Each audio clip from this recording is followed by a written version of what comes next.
When I was around 6 years old, my dad's best friend committed suicide. We'll call him Joe for the sake of the story. It was a very rough and emotional time for my dad. Joe was my dad's best man at his wedding, the one guy who was always there for him. After my dad got married, he and my mother left Joe and the town they were in to start a life outside of the town they grew up in. After years of moving around California, my family eventually moved to Utah, where my father worked for a successful internet business. Joe stayed behind in Washington. Because my family was so far away from their old life with Joe, there wasn't a lot of foresight or warning that Joe intended to end his own life. Joe's sister had been blaming Joe's wife for her brother's suicide. Joe and his wife drank a lot of booze and probably as a result fought a lot. My father always said that they were a passionate couple.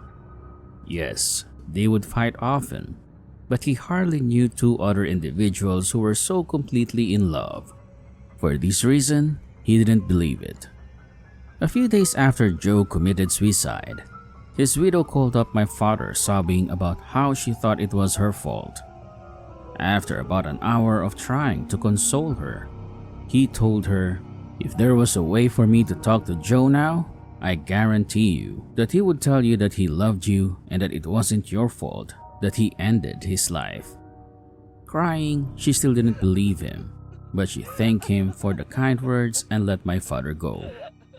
My dad was distraught after that long, hysteric conversation. He had been down in his office for a while, and he decided to come up and check on his kids while making a pot of coffee to take his mind off of things. We were all supposed to be napping, but he thought he'd peek his head into our rooms to make sure we were safe, or maybe try to add a little smile or brightness to his day. Sure enough, when my dad got to my room, I was fast asleep on my bed. He went to my brother's room, and he was also sleeping. Finally, he checks on my sister, who is sleeping as smugly as an angel. He decides to go back towards my room and into the kitchen to make some coffee. As he walks by my room, he notices a whimper. He turns around and enters my room, where he finds me weeping. I was 5 years old, so the way I was crying seemed odd to him.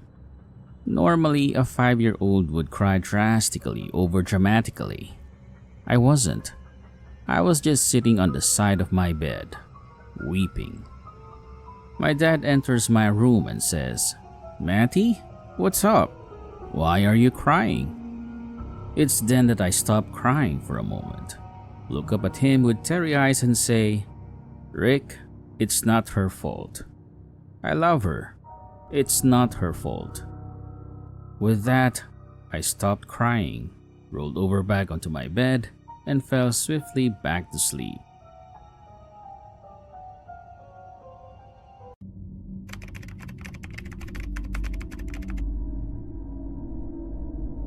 My grandmother was a real estate agent in Rhode Island.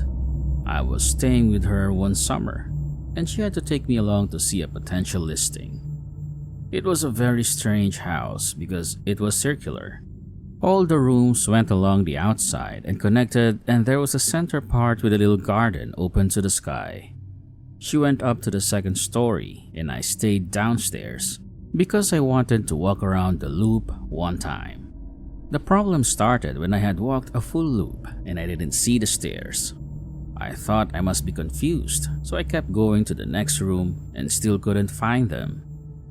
I started to panic, so I began running around the house as fast as possible, checking every room for stairs, and there wasn't any. Finally, I sat down by the front door and started crying. A little while later, my grandmother ran into the entryway room looking just as panicked as I had been and asked where I was hiding and why I was hiding and not answering her calling out to me. I never heard her calling out to me at all. The house seemed so still and quiet while I was sitting there that I was sure she had forgotten and left me there. We went home and didn't talk about it. Like 15 years later, I brought it up to my mom and asked if she knew anything or if was this a crazy childhood nightmare I remember.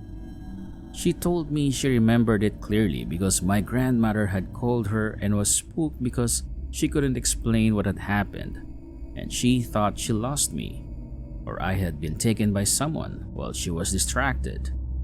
She had been looking for me for a while. I still don't understand what happened because the house wasn't even large or confusing to navigate. I still get chills when I think about it.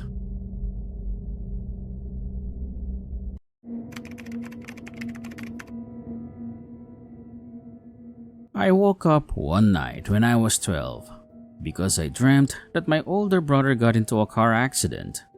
I got out of bed and wandered downstairs to the kitchen to get something to drink. My mother was sitting there and asking me why I was awake. I told her I had a bad dream and needed something to drink. I got a glass of water when it rang at our door. My mother went to see who was there in the middle of the night. 2 police officers asked if they could come inside for a moment.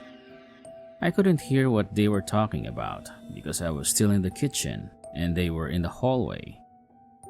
After the 2 officers left, my mother came back to the kitchen completely pale and told me that I should go to bed now.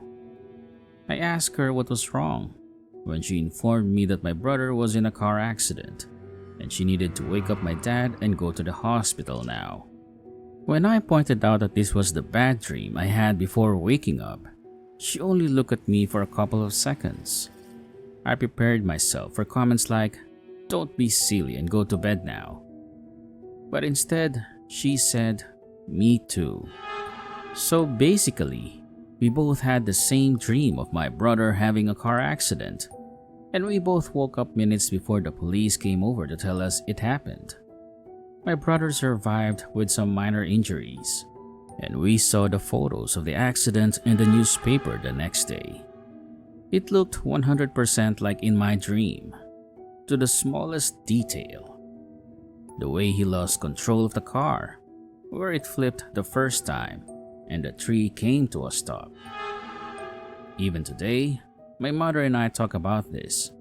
Nobody else believes us when we tell the story.